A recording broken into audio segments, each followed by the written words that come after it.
Hello बच्चों, आप लोग कैसे हो। मैं उम्मीद करता हूं कि आप लोग अच्छे होंगे और अपनी अपनी तैयारियों में लगे होंगे। बच्चों, जो बच्चे जवाहर नवोदय विद्यालय विद्यालय प्रवेश परीक्षा कक्षा 6 बच्चों कक्षा 6 का जिन लोगों ने फॉर्म भरा है और जिनका पेपर जनवरी माह में लगा हुआ है, उनके लिए ये इंपॉर्टेंट क्वेश्चन आज मैं लेकर आया हूं। 20 questions of maths Jawahar Navodaya Vidyalaya entrance exam class 6। ठीक है बच्चों, तो जवाहर नवोदय विद्यालय कक्षा 6 में जो बहुत इंपॉर्टेंट प्रश्न है, जो कई बार एग्जाम में पूछे गए हैं, उन्हीं प्रश्नों को आज मैं आप लोगों को डिस्कस करूंगा। बच्चों, ये प्रश्न बहुत इंपॉर्टेंट है और ये इसलिए इंपॉर्टेंट है क्योंकि एग्जाम में आ चुके हैं, लास्ट के एग्जाम्स में आ चुके हैं, लास्ट के पेपर्स में आ चुके हैं।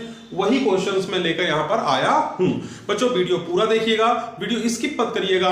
ये वीडियो बहुत इंपॉर्टेंट है और आपको बहुत ही फायदा पहुंचाएगा। बच्चों, और बात एक है कि आप लोग यदि चैनल पर नए हैं तो चैनल को सब्सक्राइब कर लीजिए और वीडियो को लाइक जरूर करिएगा। वीडियो को लाइक करते हैं हमारा उत्साह बढ़ता है, हमें हमारा जो है अंदर से हमें जोश आता है कि बच्चों ने जो है हमारा वीडियो पसंद किया। ठीक है बच्चों, तो चलिए देर न करते हुए सीधे हम आपको क्वेश्चंस पर चलते हैं। पहला क्वेश्चन हमें दे रखा है, कह रहा है कि प्रथम 10 प्राकृत संख्याओं का योग क्या है। तो बच्चों, सबसे पहले हम बात करेंगे प्राकृत संख्या क्या होती है।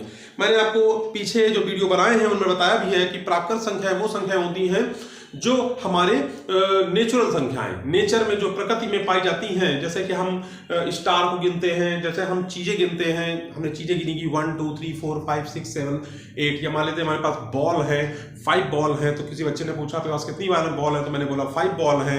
आपके पास मिठाइयाँ कितनी है, तो मैंने कहा मेरे पास 4 रसगुल्ले रखे हुए हैं। तो 1 2 3 4, मतलब काउंटिंग, ऑल काउंटिंग्स, ठीक है ना। All countings are natural number, यानी सभी की सभी जो संख्याएं हैं वो प्राकृत संख्याएं होती हैं। तो बच्चों, जो प्राकृत संख्याएं होती हैं वो 1 से स्टार्ट होती हैं, आपको याद रखना है। 1 2 3, फिर 4, फिर 5, फिर 6 7 8 9 और 10।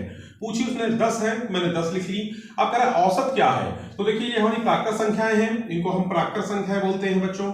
और प्राकृत संख्या के बाद हम आपको बताएं कि जो औसत का फार्मूला होता है, औसत का फार्मूला आपको याद रखना होता है कुल पदों का योग। बच्चों, कुल पद यानी कुल पद जो है आपके, उनका योग कर लीजिए, उनको जोड़ लीजिए और पदों की संख्या, पद कितने हैं उनकी संख्या को आप यहां लिख के भाग दे दीजिए तो औसत निकल आएगा।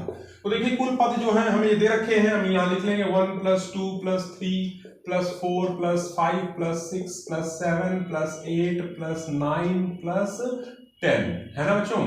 और पदों की संख्या कितनी है, 10 है, लिख लिया। अब देखिए इनको जोड़ेंगे हम, तो 10 और 9 19, 8 27, 7 34, 6 40, 5 45, 4 39, 39 और 3 52, 52 2 54 और 1 55, यानी कितना है 55। नीचे कितना है 10। आप किससे भाग देना चाहोगे, 5 से। 5 एकम 5, 5 एकम 5, 5 दूनी 10, 11/2 ये आंसर है। इसमें ए ऑप्शन इसका सही है। तो कुछ सवाल में था बच्चों, कुछ नहीं था। इसको जोड़ के आपको 10 से भाग देना है, 10 से भाग दे दीजिए, या फिर आप ऐसा नंबर ढूंढिए जिससे अंश और आंश दोनों ही कट जाएं। ठीक है बच्चों, रखी हैं बीमाएं, मतलब बच्चों भुजाएं होती हैं। जो भुजाएं हैं वो 10 मीटर दे रखी है, 8 मीटर दे रखी है, 5 मीटर दे रखी है। उस कमरे में कितनी हवा होगी वो पूछा जा रहा है। तो बच्चों आप लोगों को हम बता दें, जो आपका कमरा होता है ये एक तरह का क्यूबॉइड होता है। क्या होता है, क्यूबॉइड। क्यूबॉइड मतलब इंग्लिश में क्यूबॉइड बोलते हैं, हिंदी में इसको बोलते हैं हम लोग घनाभ। ठीक है ना, घनाभ। ऐसा मैंने क्यों बोला, क्योंकि देखिए इसमें बच्चों हमें जो है वो सबसे पहले लंबाई दे रखा है, फिर चौड़ाई दे रखा है और फिर ऊंचाई दे रखा है। ठीक है ना, लंबाई, फिर चौड़ाई और फिर ऊंचाई। ठीक है, तो जो लंबाई है और जो चौड़ाई है वो दे रखा है 10 मीटर है बच्चों। यहाँ 8 मीटर दे रखा है और फिर दे रखा है 5 मीटर। तो ये हमें दे रखा है। अब हमसे पूछ रहा है कि कितनी हवा होगी उस कमरे में। तो बच्चों कमरे का जो आयतन होगा वही उस कमरे के अंदर हवा को बताएगा। तो हम लिख सकते हैं यहाँ पे जो कमरा है उस कमरे का आयतन क्या है। तो बच्चों कमरे का जो आयतन है उसका फार्मूला होता है, घनाभ का फार्मूला होता है लंबाई गुणे चौड़ाई और गुणे ऊंचाई। ठीक है ना, आप समझ गए होंगे करना क्या है। लंबाई कितनी है 10 मीटर, फिर उसके बाद 8 मीटर है और फिर उसके बाद 5 मीटर है बच्चों। अब एक गुणा होता है 88, 80 पंचे 400, तो आ जाएगा 400 और आ जाएगा मीटर क्यूब। इसको हिंदी में बोलते हैं 400 घन मीटर। क्यूब को हम घन बोलते हैं, घन मीटर, जो हिंदी मीडियम को जानते हैं कि क्यूब जो होता है उसको हम लोग घन बोलते हैं। और इसमें से कोई ऑप्शन सही, ए ऑप्शन सही है। ठीक है, समझ में आपको आया। चलिए बच्चों, अब हम लोग इस क्वेश्चन पर चलते हैं। निम्नलिखित श्रेणी में अगला पद क्या है, मतलब इसका जो है इसमें अगला पद यहाँ वाला कौन सा पद आएगा। तो देखिए बच्चों, सबसे पहले हम आपको बताएं तो इसमें अंतर कितना है, 16 और 17 में अंतर। 16 में कितना हमने जोड़ा तो 17 हुआ, 1 जोड़ा। इसमें कितना जोड़ा, 4 जोड़ा। इसमें कितना जोड़ा, 9 जोड़ा, है ना। इसमें कितना जोड़ा, 16 जोड़ा, है ना बच्चों, है कि नहीं। अब आप बताइए इसमें कितने का अंतर है, 4 और 1 में, यहाँ 3 का अंतर है। यहाँ पे कितने में अंतर है, यहाँ 5 का अंतर है। यहाँ कितने का अंतर है, यहाँ 7 का अंतर है। तो देखिए 3 2 5, 5 2 7, और 7 के आगे क्या आएगा, यहाँ पे 9 आएगा। अब देखिए ये कैसे हुआ, यहाँ पे देखिए 4 में 5 जोड़ा तो 9 हुआ, 9 में 7 जोड़ा तो 16 हुआ, 16 में जोड़ोगे तो क्या आएगा, 25। यहाँ पे 25 होगा, तभी तो 16 और 25 का अंतर बच्चों, 16 25 अंतर 9 आएगा, इसमें 25 में जोड़ दीजिए तो 6 5 11 की 1 4 2 6 1 7 71 आएगा। अगला पद क्या होगा, 71। ठीक है, समझ में आपको आया। चलिए अब हम अगले प्रश्न चलते हैं। करा एक वर्ग मीटर में कितने वर्ग सेंटीमीटर होते हैं। वर्ग मीटर बोल रहा है, वर्ग मीटर का मतलब हो गया मीटर स्क्वायर। बच्चों मीटर स्क्वायर मतलब हो गया 1 मीटर इंटू 1 मीटर, अभी तो हो गया आपका मीटर स्क्वायर। आप देखिए 1 मीटर कितने सेंटीमीटर होते हैं, ये होते हैं 100 सेंटीमीटर। फिर इसमें भी कितने होते हैं, 100 सेंटीमीटर होते हैं। अब इनका आप गुणा कर लीजिए तो कितना आ जाएगा, सेंटीमीटर स्क्वायर। यानी एक वर्ग मीटर में आपके 10,000 सेंटीमीटर होते हैं। 10,000 सेंटीमीटर स्क्वायर बोले या वर्ग सेंटीमीटर बोले, एक ही बात है। ठीक है, तो इस तरह से आपके ये औसत 40 है। 11 परिणाम है और 11 परिणामों का औसत 40 है। प्रथम 6 परिणामों का औसत 44 है तो अंतिम 6 परिणामों का औसत 36 है। तो छठा परिणाम क्या होगा।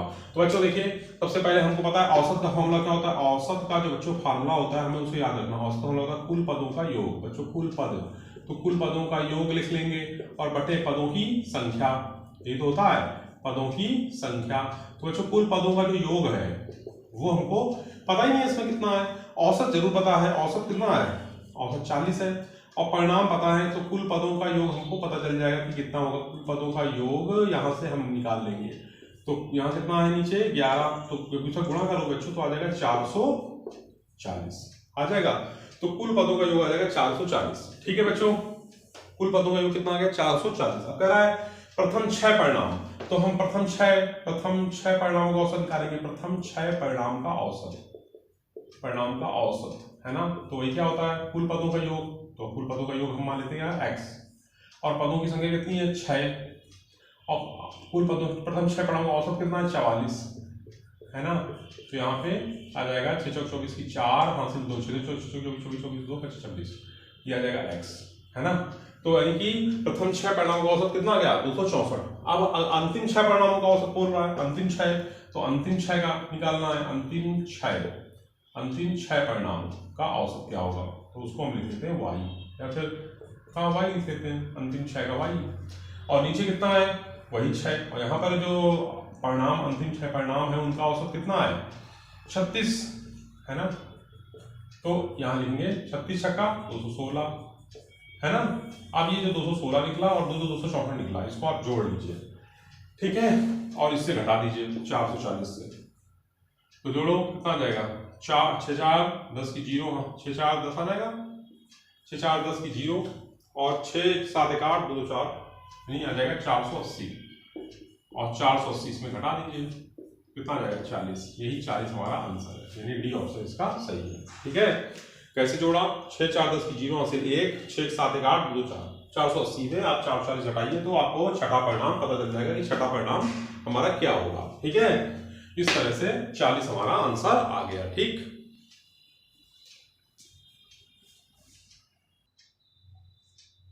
अब देखिए बच्चों हम लोग क्वेश्चन नंबर 6 पर चलेंगे। क्वेश्चन नंबर 6 जो है ये अच्छा क्वेश्चन है और इसके आने की हमको लग रहा है इस बार ये आने के चांस भी हैं। ऐसा क्वेश्चन इस बार जरूर पूछा जाएगा आपसे जवाहर नवोदय विद्यालय कक्षा 6 की प्रवेश परीक्षा में। बच्चों इस क्वेश्चन में देखिए आप ध्यान से, तो कह रहा है कि दोनों 7 का स्थानीय मान का अंतर क्या है। बच्चों ये सवाल बहुत अच्छा सवाल है। देखिए 178.675 लिखा हुआ, ठीक है ना। हम यदि इसकी बात करें तो ये हम यहाँ से गिनेंगे तो ये हो गया इकाई है ना, ये हो गया दहाई, और ये हो गया आपका सैकड़ा।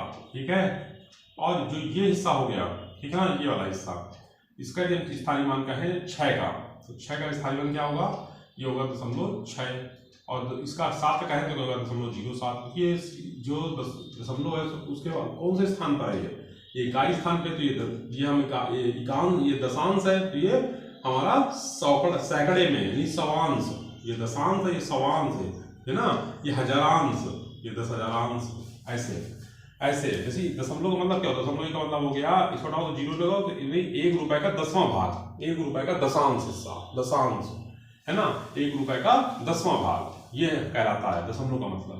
तो उस तरह से 7 है, दहाई है, तो यहाँ लिखेंगे इसका क्या हो जाएगा, 7 × 10 यानी 70 आ जाएगा। इस वाले 7 का बात करें तो, इस वाले 7 बच्चों, इस वाले 7 की बात करो तो क्या आ जाएगा, 0.07 आएगा ना। अब इसको हम लोग सॉल्व कर लेते हैं। देखिए 0.07 देखेंगे यहाँ पे, और इसको कह रहा है अंतर, तो अंतर क्या होगा, तो देखिए यहाँ पे 10 हासिल लेंगे ना, तो 10 है, 10 के साथ गया 3, यहाँ 9 आ जाएगा, यहाँ पे 9 आ जाएगा, यहाँ पे 6 आ जाएगा, यानी कि बी ऑप्शन इसका सही है बच्चों।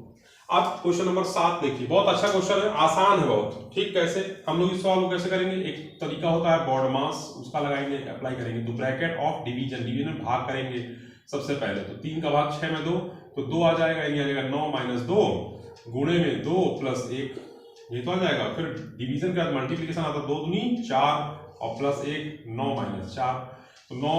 अब इसका कह रहा है कि मल्टीप्लिकेशन का एडिशन कह रहा है, तो 9 और 1 10 हो जाएगा ना, 10 - 4 क्या जाएगा 6, सी ऑप्शन सही है। इस वाले आप क्वेश्चन को देखिए बच्चों, ये क्वेश्चन भी अच्छा क्वेश्चन है। कह रहा है इस क्वेश्चन में कि इसको देखिए सही बटे बदल देंगे पहले, सही बटे में, तो 2 दूनी 4 1 5/2 हो जाएगा बच्चों। फिर नीचे 3 × 9 1 10, 10/3 लिख देंगे, 4 × 16 और 1 17, 17/4। ठीक, अब इसको हम लोग सॉल्व कर लेंगे। कैसे, देखिए 2 से काटो, 2 बच्चे 10 हो जाएगा। अब कुछ कटना नहीं है तो गुणा कर लेंगे, 5 × 25, 25 × 17 और 4 × 3 12। तो देखिए 12 किस में आ रहा है, इसमें तो आ नहीं रहा, इसी में आ रहा है, इसका मतलब डी ऑप्शन इसका होगा। कैसे, देखिए 17 का गुणा हो, 17 × 5 85, 85 की 5 हासिल 8, 17 दूनी 34, 34 और 8, 34 40 और 2 42, 425 बटे में 17, और 17 से भाग दे दीजिए इसमें 425 में, तो 17 दूनी 34, 17 3 51 होता है ना, 17 दूनी 34, 17 दूनी देखो फिर से गुणा कर लो, 17 × 5 85, 85 की 5 और हासिल 8, 17 दूनी 34, 34 और 8, तो 34 और 8 हो जाएगा 42, 425। और नीचे कितना, अरे नीचे 17 कहाँ है भाई, नीचे तो 12 है ना, तो 12 से भाग दे दो, 12 दूनी 24, 12 से 36, 12 × 4 48 ज्यादा होगा, 12 3 36, फिर यहाँ से लो 12 में 6 गए 6, ये कट जाएगा, 12 पंचे 60, देखो 12 पंचे 60, 12 × 72 हो रहा है, नहीं 12 × 72 हो रहा है भाई, देखो फिर से 12 दूनी 24, 12 3 36, 36 लिखा, और यहाँ से 12 में 6 गए 6, और यहाँ 5 डाले तो 12 पंचे 60, 12 पंचे 60 और 5 आ जाएगा, तो 35 सही 5/12 या 36 सही 5/12, यही ऑप्शन है इसका, 35 ही हो गया, फिर 35 सही 5/12। ठीक है, तो इस तरह से आपका डी ऑप्शन सही जाएगा। तो इस तरह से आपके 8 क्वेश्चन मैंने लगाए, ये इंपॉर्टेंट क्वेश्चन है, आप जरूर इनको बार बार कॉपी में प्रैक्टिस करिएगा। जिसका 20 पर निकालना है तो 1 × 20/100 है ना, 0 से 0 काट देंगे, 2 1 कम 2, 2 पंचे 10, क्या आएगा 1/5, 1/5 आ गया। अब कह रहा है तो 1 देखिए, इसको पैसे बदले तो 1 ये रुपए है, तो 1 रुपए है, तो 1 रुपए में 100 पैसे होते बच्चों, लिख देंगे ना, 5 दूनी 10 आ जाएगा 20 पैसे, क्या आ जाएगा 20 पैसे, डी ऑप्शन सही इसका। ठीक है, अब कह रहा है कि रुपए 1000 का 20% वार्षिक दर से 3 वर्ष का साधारण ब्याज क्या है। सिंपल सा फॉर्मूला, मूलधन होता है ब्याज बराबर, तो मूलधन फिर उसका गुणे दर गुणे समय, समय कितना बच्चों 3/100 लिख दो। देखिए 0 से 0 कट गया, 0 से 0 कट गया, 3 दूनी 6, 600 रुपए आ जाएगा, रुपए 600 इसका आ जाएगा साधारण ब्याज। ठीक है, समझा, 1000 का 20% वार्षिक दर से 3 वर्ष का साधारण ब्याज कितना होगा 600 रुपए, यानी 1 वर्ष का 200 रुपए होगा। दो संख्याओं का लासा और मासा का अनुसार 180 और 3 है, यदि एक संख्या 45, तो बच्चों इसका भी फॉर्मूला होता है, पहली संख्या होता है ना फॉर्मूला, पहली संख्या गुणे दूसरी संख्या होता है, बराबर में होता है मासा इंटू लासा होता है, यही लगा देंगे। तो दो संख्याओं का लासा और मासा कितना है 180 है और 3 है। अब कह रहा है कि यदि एक संख्या 45 है तो दूसरी निकालो सेकंड वाली, तो सेकंड निकालनी है तो लिखेंगे 180 गुणे 3/45, तो 3 से काटो 15 आ जाएगा, 15 से काटो 15 एकम 15, 15 और 3 15 30, यानी 12 आ जाएगा। दूसरी संख्या क्या है 12, इस तरह से ए ऑप्शन भी इसका सही हो गया। बच्चों इस तरह से मैंने आपको 11 क्वेश्चन बताया आज मैथ के, बाकी के 9 क्वेश्चन यानी कुल total 20 question Jawahar Navodaya Vidyalaya class 6 की प्रवेश परीक्षा में आते हैं।